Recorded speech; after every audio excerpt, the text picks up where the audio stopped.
Consumers में और एक टैबो है इसका, जो कि सर्विस कॉस्ट। मार्केट में बहुत सारे ऑप्शंस अवेलेबल थे for the likes of like Nexon, Sonet, Maruti Brezza. Skoda ली है तो भाई इसका मेंटेनेंस बहुत है, मैं नहीं जाऊंगा, मैं कहीं किसी और ये सेगमेंट में जाऊंगा, but I will not prefer Skoda. Hello and नमस्ते, आप देख रहे हैं टू साइड्स बेटर एंड मैं हूँ हर्ष। और आज टू साइड्स बेटर पर हम बात करेंगे स्कोडा काइलैक की। ये स्कोडा की ऐसी कार है जिसने कॉमन मैन और मिडिल क्लास फैमिली को स्कोडा की डीलरशिप तक लाया है, विश्वास दिलाया कि हम भी स्कोडा खरीद सकते हैं।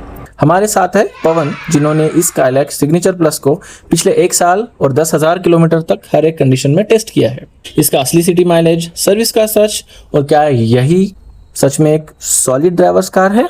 चलिए शुरू करते हैं एक unfiltered review. Let's welcome Pawan. Hi Pawan, how are you? Very good.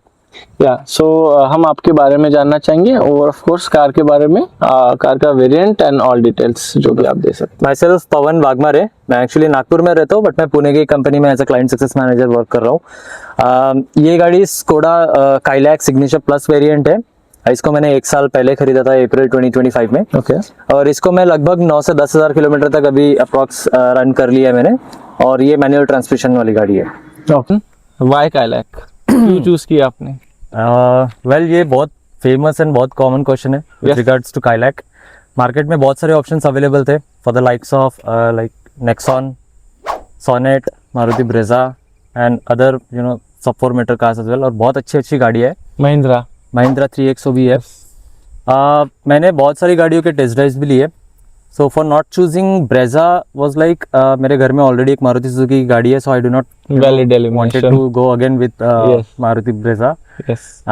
मैंने नेक्सॉन का टेस्ट ड्राइव भी किया था। बट नेक्सॉन में मुझे ये चीज़ लगी कि उसमें केबिन नॉइज बहुत ज़्यादा है and which is something was a deal breaker for me. तो मुझे केबिन नॉइज वगैरह साइलेंट चाहिए था गाड़ी चलाते टाइम। सो अगेन नहीं तो नेक्सॉन इज ऑल सॉलिड गाड़ी, देश का लोहा है, गाड़ी बहुत अच्छी है। देश का लोहा है और उन्होंने ट्रेंड सेट किया है 5 स्टार ग्लोबल एनकैप का। एग्जैक्टली। तो ऑफ कोर्स तो लेकिन केबिन नॉइज की वजह से मैंने इसको थोड़ा होल्ड पे रखा था। सोनेट पे मुझे जाना नहीं था क्योंकि किया पे मुझे उतना भरोसा है नहीं। फीचर वाइज बहुत अच्छी गाड़ी है, लेकिन I do not believe on Bharat NCAP ratings, so I did not choose on that as well. तो ये गाड़ी रिसेंटली लॉन्च हुई थी, ये मेरे बजट में भी थी। सब 4 में रिसेंटली इसको 1 ईयर कंप्लीट हुआ, राइट? रिसेंटली 1 ईयर कंप्लीट हुआ इसको। गुड।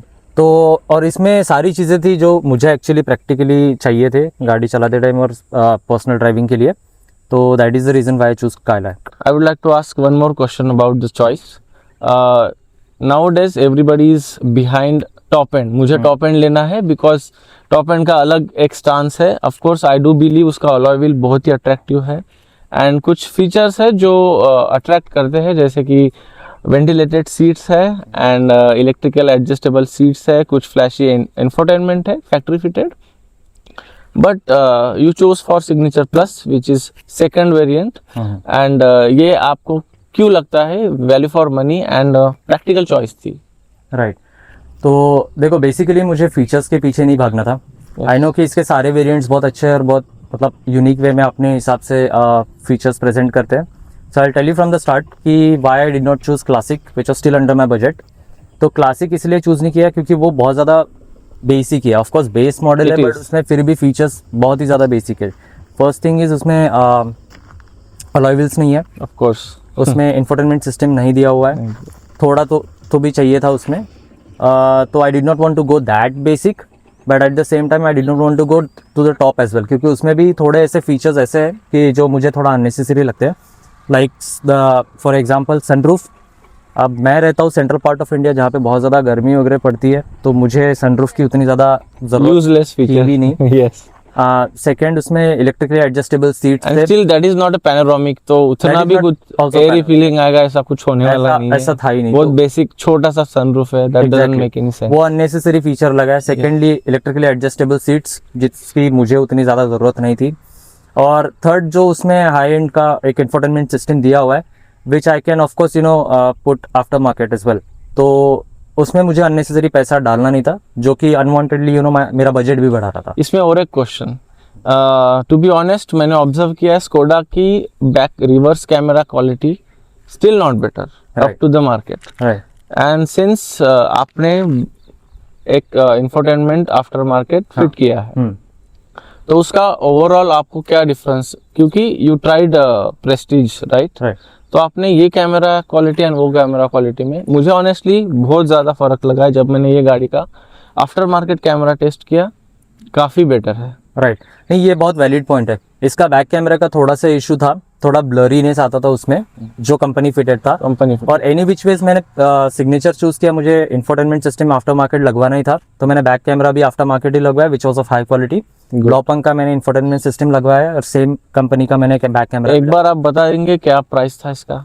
मैंने ब्लॉपंग का सेंटा रोसा का टॉप एंड इंफोटेनमेंट सिस्टम लिया, उसका विथ कैमरा एंड इंस्टॉलेशन सब मुझे 30,000 के आसपास गया था उसका। गुड, दैट मीन्स इतना भी हमें वो महंगा नहीं पड़ा अगर राइट, कंपेयर करेंगे वेरिएंट के साथ। वेरिएंट तो के ये प्राइसेस से एक ही है जैसे जिससे हम इसको अपग्रेड करते हैं, एंड आपने 30,000 में बहुत रिजनेबल प्राइस में उसको अपग्रेड किया है। Good choice. जैसे ये जो इंफोटेनमेंट सिस्टम है इनकी, इसमें कुछ यूजुअली आफ्टर मार्केट कंडीशंस में अगर हम फिट करते हैं तो कुछ सिंक इश्यूज होते हैं, कुछ टेक्निकल इश्यूज आते हैं, क्योंकि हम आफ्टर मार्केट फिटमेंट का इशू भी रहता है। तो इसमें कुछ 4 पॉइंट्स मैं आपसे पूछना चाहूँगा कि इसका रिवर्स कैमरा नाइट में कैसा काम करता है, एंड इसका Apple CarPlay and Android auto होगा वो कैसा काम करता है, इसमें लैग इशू या कभी कभी वाइल ड्राइविंग ये डिस्कनेक्ट होता है क्या, एंड इसमें कभी जो स्टीयरिंग माउंटेड कंट्रोल्स है उसका सिंक या कभी रिस्पॉन्सिव नहीं है, ऐसे कुछ इश्यूज आए क्या? तो 1 बाय 1 आप बताइए। तो देखो रिवर्स कैमरा का क्वालिटी तो बहुत ही अच्छा है, क्योंकि ऑफकोर्स हमने सेंटा रोसा जो मैंने बताया ब्लॉपंग का हाई एंड का लगाया, फिटमेंट भी बहुत अच्छा था। I mean it all depends from where you actually getting that fitment done. Okay, तो अगर आप अच्छी जगह से लगाएंगे तो फिटमेंट का कुछ इशू नहीं आएगा, कोई लैग का भी इशू नहीं आएगा, और ऑफकोर्स थोड़ा ब्रांड का चीज़ यूज़ कर रहा हो बैक कैमरा के लिए तो उसका क्वालिटी भी थोड़ा बेटर है। तो अभी तक तो मुझे ऐसा कुछ लैग का इशू आया नहीं, फिटमेंट भी बहुत सॉलिड है। Yes. और बैक कैमरा भी का क्वालिटी भी बहुत अच्छा है। स्पेशली नाइट विजन में आपको? नाइट विजन में मुझे अभी तक तो कोई प्रॉब्लम आया नहीं है, सब अच्छे से ही दिख रहा है। Okay, and steering mounted controls का कुछ लैग? स्टीयरिंग माउंटेड कंट्रोल्स का भी कुछ एंड्रॉयड ऑटो में भी ऐसा कुछ? एंड्रॉयड ऑटो को भी कोई प्रॉब्लम नहीं है, और एप्पल कारप्ले भी बहुत स्मूथली चल तो रहा है। ये वायरलेस है या वायर्ड है? वायरलेस। वायरलेस है, गुड पॉइंट। एंड अभी मुझे भी फील हो रहा है कि काफ़ी अफोर्डेबल, क्योंकि 30,000 इज़ गुड, एंड ब्लॉपंग का जो प्राइसिंग है उसके हिसाब से बहुत आपको अच्छा, एंड इवन इसका फिट एंड फिनिश मुझे फैक्ट्री फिटेड से ज़्यादा अच्छा लगा।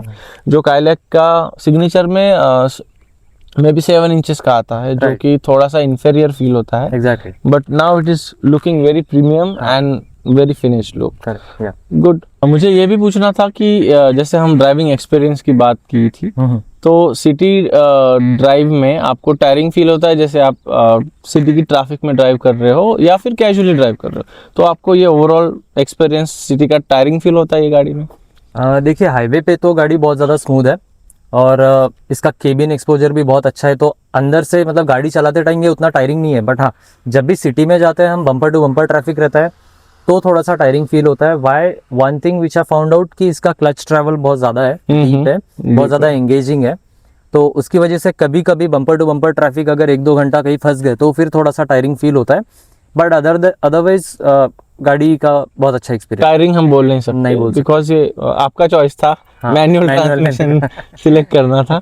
अब आते हैं सबसे इम्पोर्टेंट सेगमेंट पे, जो कि driving experience, driving feel. Skoda की अगर कार्स हम कंसिडर करेंगे तो सबसे इम्प्रेसिव इनका कुछ है तो इनकी वैल्यू जो है, यूएसपी है, ये ड्राइविंग एक्सपीरियंस है, एंड ये शुरू से रहा है। तो मुझे आपका एक्सपीरियंस बताइए, काइलैक की ड्राइविंग एक्सपीरियंस ओवरऑल आपका थ्रू आउट 1 ईयर कैसा एक्सपीरियंस रहा? राइट, सो ड्राइविंग फील बहुत ही अच्छा है गाड़ी का। जितना भी मैंने अभी तक गाड़ी चलाया है, मेरा ड्राइविंग एक्सपीरियंस बहुत ही स्मूथ रहा है, अच्छा रहा है। और I think Y I am in a better position कि मैं थोड़ा कंपेयर कर सकता हूँ कि ड्राइविंग एक्सपीरियंस इसका क्यों अच्छा है, क्योंकि मेरे पास, जैसे मैंने बताया कि मेरे पास ऑल्टो ऑलरेडी है, मारुति सुजुकी की गाड़ी।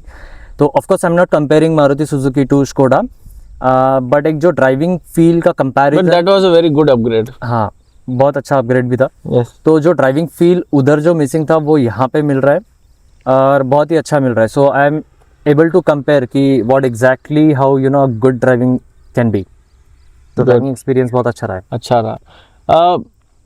कुछ यूजर्स का, जो काइलैक का हमेशा रिपोर्ट किया गया है कि टर्बो लैग है, सो मैं इसके बारे में आपसे प्रैक्टिकल एक्सपीरियंस जानना चाहूँगा कि टर्बो लैग ये आपको कहाँ कैसे और उससे कितना इम्पैक्ट हुआ है आपका ड्राइविंग, ये मैं जानना चाहता हूँ। राइट, टर्बो लैग डेफिनेटली है यहाँ पे, लोग कितना भी डिनाई करेंगे कि नहीं है, लेकिन फिर भी है।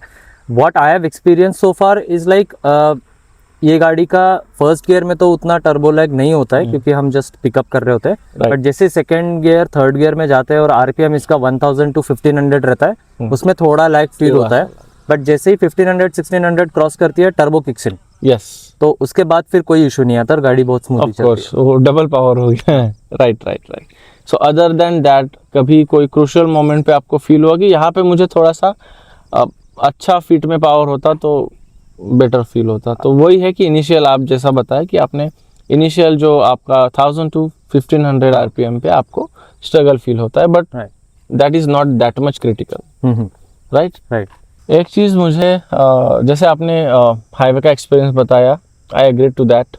एक चीज़ जो मुझे पर्सनली फील हुई है, जो हाईवे पे ये कभी भी लाइट फील नहीं कराती है, या फिर इसका स्टेयरिंग फीडबैक भी कभी आपको क्रिटिकल फील नहीं कराता है कि that I don't have that confidence to overtake. सही I have been driving Skoda as well, मुझे भी ये एक्सपीरियंस है कि मैं इसको कहीं भी हो मैं यहाँ से गाड़ी निकाल लूँगा। सो आई थिंक आप हम दोनों ये सेम पॉइंट पे हैं, सेम पेज पर हैं। बिग क्वेश्चन जो almost every Indian buyers consider, देती कितना है, कितना माइलेज है इसका? राइट, और ये स्कोडा और फोक्सवैगन के रिगार्डिंग ये बहुत इंपॉर्टेंट क्वेश्चन है, सब Yes. लोगों का यही कंसर्न रहता है।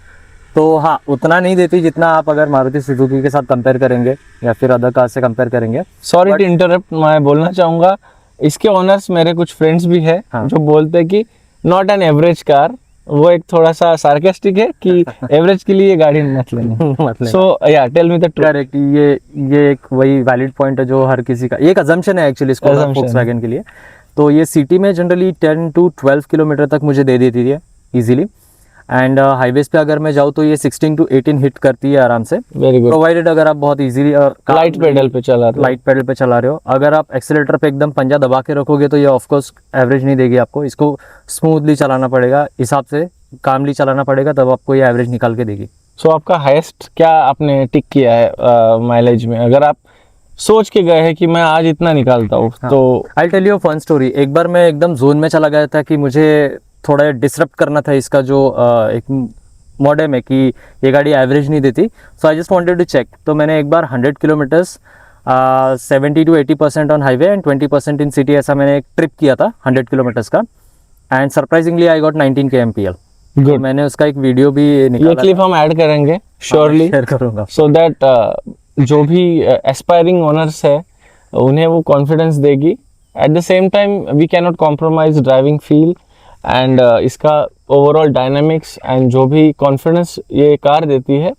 So average can compromise, but at the same time अगर पवन के हम बात सुने तो 19 इज़ वेरी गुड। बहुत कामली चलाया था, बहुत स्मूथली। मैंने इनफैक्ट आरपीएम को 1500 तक ही रखा था उस टाइम पे, Light पूरे pedal 100 पे, लाइट पेडल पे, पूरा 100 किलोमीटर का ट्रिप पे। बाकी काम टर्बोचार्जर ने किया उसके वो टाइम पे and Right. Okay, that's good. And city में आपका क्या अनुभव है इसमें, जो माइलेज की बात करेंगे? सिटी में जनरली 10 to 12 kmpl तक ये दे देती है गाड़ी, यानी कोई भी कंडीशंस में, कोई भी कंडीशंस में। Of course bumper to bumper अगर है, बहुत स्लो मूविंग ट्रैफिक है, तो वी कैन तो नॉट उसमें एक्सपेक्ट वो उतना नहीं दे पाएगी, उसमें तो वो फिर 8 से 10 के रेंज में देगी। और पॉजिटिव्स तो हमने काफ़ी बात कर लिए है, मुझे कुछ ऑनेस्टी के साथ निगेटिव्स जानना है जो सच में हमारे बायर्स को गाइड कर सकेंगे। देखिए, एज सच इसमें मुझे कुछ नेगेटिविटी तो लगी नहीं है, क्योंकि मैंने ज़्यादा ड्राइव नहीं किया, सिर्फ 1 ही साल हुआ है ड्राइव करते हुए। बट जो मुझे कुछ चीज़ें लगी जो आई थिंक इट्स वर्थ नोटिसेबल, और जो मैं डेली इसको एक्सपीरियंस भी करता हूँ, which is the first one is turbo lag. Yes. ये जब भी 1000 to 1500 के बीच में रहता है आरपीएम, तब डेफिनेटली टर्बो लैग फील होता है।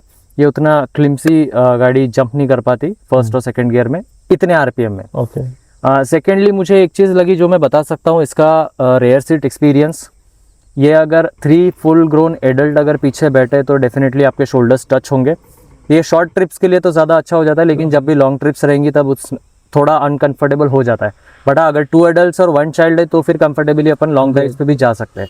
ओके, तो ये 2 चीज़ें मुझे लगी कि थोड़ा सा इसके ये गाड़ी के ड्रॉबैक्स है। सो मैं बोलना चाहूँगा कि टर्बो लैग ये वैलिड पॉइंट है जो कि मैक्सिमम यूजर्स ने रिपोर्ट किया है। तो रियर सीट का कंसिडरेशन होना चाहिए। सिर्फ ड्राइविंग फील और ये सब करके हम कितना इग्नोर करें, जो प्रॉब्लम्स है तो प्रॉब्लम्स है मार्केट में एंड कंज्यूमर्स में। और एक टैबो है इसका जो कि सर्विस कॉस्ट, इसका सर्विस।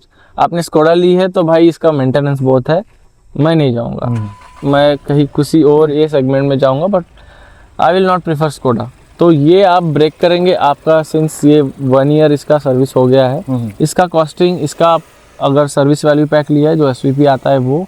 स्कोडा का सर्विस से रिलेटेड जो टैब है वो रियल है। आई मीन जब मैं रिसर्च कर रहा था कि मुझे कौन सी गाड़ी लेना है, Yes. और जब मैं स्कोडा के रिव्यूज पढ़ रहा था तब बहुत सारे लोगों का ये सेम स्टैंस था Same stance. कि सर्विस में आप गड़ जाओगे, बहुत ज़्यादा सर्विस कॉस्ट है इसका, हॉस्पिटैलिटी उतनी अच्छी नहीं मिलती है, फिर सर्विस उतनी प्रॉम्प्ट नहीं मिल पाती है as compare to other brands Maruti Suzuki और नेक्सॉन, जहाँ पे मोस्ट प्रोबेबली एक दिन में आपको पूरा गाड़ी का सर्विस करके मिल जाता है। बहुत सारे लोग ये भी बोल रहे थे कि गाड़ी आपको ले जाने के बाद में 10-15 दिन रखना होगा, उसके बाद में सर्विस करके आएगी गाड़ी, और उसके बाद भी पैसा भी ज़्यादा लगेगा। But I think it's all a myth, क्योंकि I am actually someone who actually experience this. तो फर्स्ट थिंग कि जब मैंने गाड़ी लिया था तब 3 साल का वारंटी मुझे मिला था उसका, ओके, और अभी 1 साल हो गया गाड़ी को, तो मैं फर्स्ट सर्विसिंग करके आया हूँ।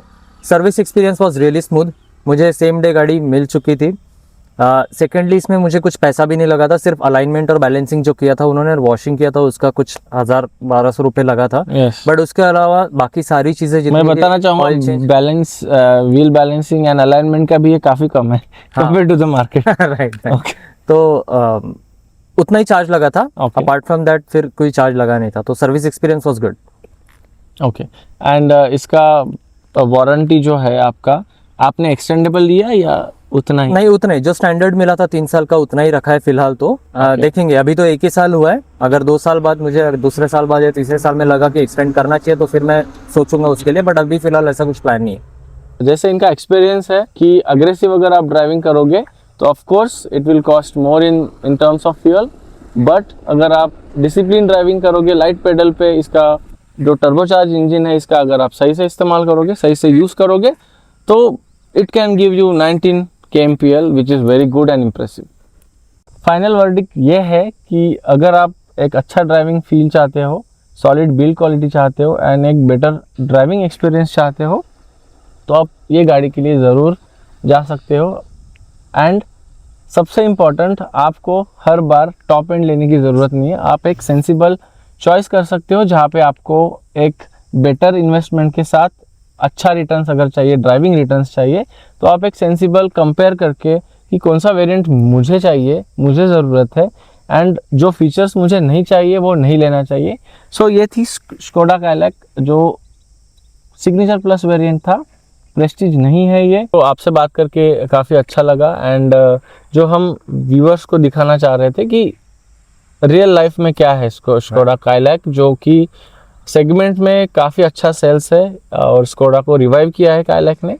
तो हमें काफ़ी अच्छा लगा आपसे बात करके, आपने इतना टाइम लगाकर हमें इतना टाइम दिया और हमसे बातचीत की, तो very thank you. Thank you so much. All the best and safe driving. ऐसे ही इंसाइटफुल वीडियोस एंड रिव्यूज के लिए टू साइड्स बेटर को सब्सक्राइब कीजिए, लाइक कीजिए एंड शेयर कीजिए। इसी के साथ ये वीडियो समाप्त हुआ। Thank you very much for watching, signing off.